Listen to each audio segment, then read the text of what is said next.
Hi mga Zay! Si Inday, pak, ganun, pak.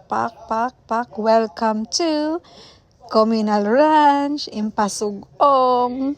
Definitely highly recommend to anyone visiting here gid ni siya. A hidden gem gid ni nila like mini Switzerland na daw ilahang tawag ani.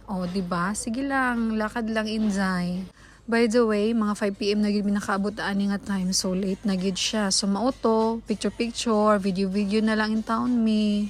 Wala na pud mi ka-avail sa ilang mga tour guide kay marag close naman gud sila. Kami na lang ata ang last ay napalito isa ka grupo mi naabtan. So mauto, gikan pa man gud mi og dahilayan ani nga time. Maayo na lang pud kay adlaw pa mi nakaabot diri, wala mi naabtan og gabi.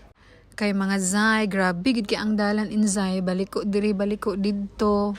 Shout out sa talaingod nga kalsada, Ginoo ko, hadlo kaayo.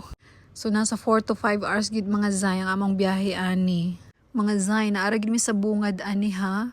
Kay basi nagtuo mo, daghan pa kaayo ni siya og mga views gyud. Naa sila'y pinyahan, naapod ni sila'y kadtong dako nga tulay, naapoy horseback riding, uban pa, bye!